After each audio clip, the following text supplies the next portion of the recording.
Dr. Eleanor Vance, a woman of science and solitude, found solace among the stars. Her heart, though bound to Earth, yearned for the vast unknown. As an astrophysicist aboard the Kepler space station, she sought answers in the cosmic dance of light and gravity. Days turned into weeks, weeks into months. Eleanor's existence revolved around data streams and spectral analyses, a symphony of knowledge that resonated deep within her soul. The space station, a testament to human ambition, orbited a distant nebula. Its metallic corridors, though sterile and cold, hummed with the energy of discovery. Eleanor, lost in her research, often found herself gazing out of the observation deck, captivated by the swirling colours of the nebula, a celestial canvas painted by forces beyond human comprehension. One evening, as the station bathed in the ethereal glow of the nebula, a transmission reached us. A visitor, an alien traveler, requested permission to dock. The station buzzed with anticipation and apprehension. I felt a tremor of excitement course through my veins. The alien, a being named Kalen, arrived with an air of quiet grace. His entrance was almost poetic, as if he were a part of the cosmic ballet that unfolded around him. The space station, usually a hub of scientific activity and human endeavour, seemed to pause in reverence to his presence. His species, the Ethel, were known for their ethereal music. This music was not just a form of entertainment, but a profound expression of their culture and spirituality. The Ethel believed that their melodies were a bridge between the physical and the metaphysical, a way to communicate with the universe itself. It was said their melodies held the power to heal and inspire. The music could mend broken hearts, soothe troubled minds, and even accelerate physical healing. It was a gift that the Ethel shared generously with those they deemed worthy. Kalen, tall and slender, possessed an otherworldly beauty. His presence was both commanding and serene, a paradox that drew people to him. His movements were fluid, almost as if he were gliding rather than walking. His skin shimmered like polished obsidian, reflecting the soft lights of the docking bay. It was as if he carried a piece of the night sky with him, a living constellation that mesmerized all who saw him. His eyes, large and luminous, held a depth of wisdom that both intrigued and unsettled Eleanor. They seemed to see through the layers of her being, understanding her in ways she could not fathom. It was as if he had lived 1,000 lifetimes and carried the knowledge of each one. Kalen carried with him a strange instrument, a shimmering orb that seemed to pulse with an inner light. This orb was not just an instrument but a living entity, resonating with the energy of its surroundings. It was crafted from a material unknown to human science. The orb's surface was smooth and cool to the touch, yet it seemed to vibrate with a life force of its own. Scientists aboard the station were baffled by its composition, unable to identify its origins or properties. When he played, it emitted sounds that resonated deep within the soul, bypassing the ears entirely. The music was felt rather than heard, a series of vibrations that connected directly with the listener's emotions and memories. Eleanor, watching him from a distance, felt a strange pull towards him, an inexplicable connection that transcended language or culture. She had always been a woman of science, grounded in logic and reason, but Kalen's presence stirred something deep within her. His music echoed through the station, its melody weaving a tapestry of emotions. It was as if the very walls of the station were singing along, resonating with the frequencies of his song. The atmosphere became charged with a sense of unity and peace. It was a language understood not through words, but through the heart. Each note was a message, a story, a piece of the Ethel's soul shared with the universe. It transcended the barriers of species and culture, speaking directly to the essence of being. Eleanor, captivated by the beauty of his art, felt her own scientific pragmatism melt away. She had spent years in the pursuit of knowledge, dissecting the universe into understandable pieces, but Kalen's music made her realize that some things were meant to be felt, not analyzed. In its place bloomed a sense of wonder she had not experienced since childhood. It was a reminder of the magic that existed in the universe, a magic that could not be quantified or explained, only experienced. And in that moment Eleanor felt truly alive. The station crew, a diverse group united by their pursuit of knowledge, reacted to Kalen's music in various ways. Each note seemed to resonate differently with each individual, creating a unique tapestry of emotions and reactions. Some were moved to tears, others to laughter.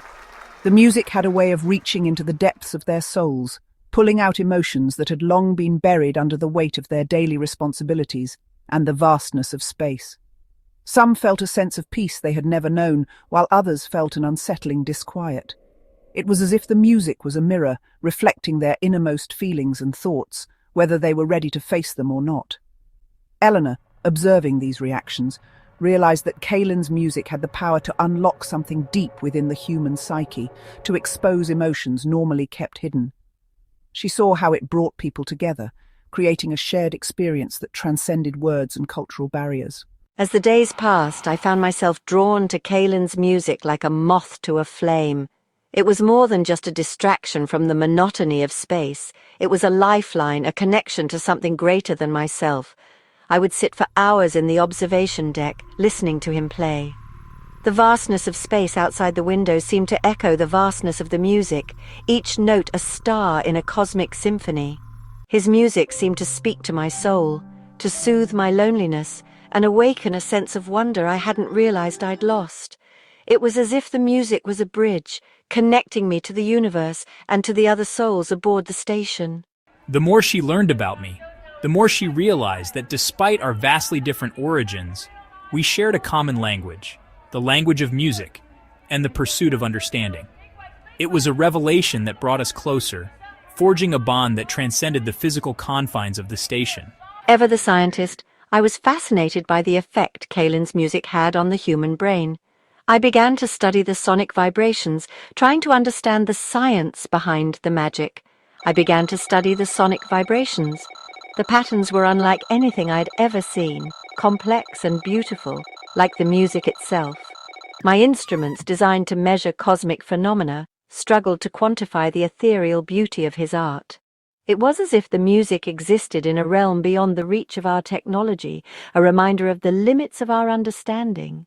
I realized that some things, some wonders, existed beyond the realm of scientific explanation. They were meant to be felt, to be experienced rather than dissected and analyzed. They had to be experienced to be understood. In that moment, under the starry expanse, I felt a profound connection to the universe, to the music, and to the people around me. It was a harmony born from the void, a reminder that even in the vast emptiness of space, we are never truly alone. Through their shared love of music, Eleanor and Kalen's bond grew stronger. Music was their universal language, transcending the boundaries of their vastly different worlds.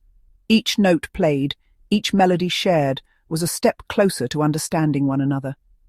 It was as if the music itself was a bridge, connecting their souls in the vast expanse of space. They would spend hours discussing the cosmos, sharing their respective knowledge and philosophies. Eleanor, with her scientific background, would explain the intricacies of black holes and quantum mechanics, while Kalen, with his poetic soul, would speak of the stars as ancient storytellers, each one holding a piece of the universe's grand narrative. Eleanor, steeped in the scientific method, found herself questioning her own assumptions as Kalen spoke of the universe as a living being, a symphony of energy and consciousness. His words painted the cosmos in colors she had never seen before, making her realize that there was more to the universe than what could be measured and quantified. His perspective, so different from her own, broadened her understanding of the cosmos. She began to see the universe not just as a collection of stars and planets, but as a vast, interconnected web of life and energy, each part playing its own unique role in the grand symphony of existence. As we talked, Eleanor realized that my music was more than just entertainment. It was a form of communication, a way of sharing my thoughts and emotions. Each note was a word, each melody a sentence, telling the story of my life, my dreams, and my fears. It was a form of communication, a way of sharing my thoughts and emotions. Through my music, I revealed my own loneliness, my longing for connection in a vast and indifferent universe. The melodies I played were not just sounds, but echoes of my soul, reaching out into the void, hoping to find a kindred spirit. Through my music, I revealed my own loneliness, my longing for connection in a vast and indifferent universe. Each note was a cry for companionship, each chord a plea for understanding. And in Eleanor, I found someone who could hear the unspoken words within the music, someone who could feel the emotions hidden within the melodies. My heart touched by his vulnerability, I found myself falling for him, my own loneliness echoing his. In his music I heard my own unspoken fears and desires, my own longing for connection. It was as if our souls were speaking to each other through the melodies, finding solace in the shared language of music. They were an unlikely pair. She, a woman of science, grounded in logic and reason. He, a being of pure emotion, a conduit of cosmic harmonies. Yet in their differences they found a strange harmony, a balance that neither had known before. She, a woman of science, grounded in logic and reason. Her world was one of facts and figures, of experiments and data. She sought to understand the universe through the lens of science, to uncover its secrets through careful observation and analysis. He, a being of pure emotion, a conduit of cosmic harmonies. His world was one of feelings and intuition, of music and art. He sought to understand the universe through the language of the heart, to connect with its essence through the melodies that flowed from his soul. Yet in their differences they found a strange harmony. Their love story, whispered in the corridors of the space station, became a beacon of hope, a testament to the power of connection in a universe often perceived as cold and indifferent. It was a reminder that even in the vastness of space, even in the face of the unknown, love could find a way to flourish. Their love story, whispered in the corridors of the space station, became a beacon of hope, a testament to the power of connection in a universe often perceived as cold and indifferent. It was a reminder that even in the vastness of space, even in the face of the unknown, love could find a way to flourish. Their bond, forged in the crucible of the cosmos, was a symphony of souls, a melody that would resonate through the stars for eternity.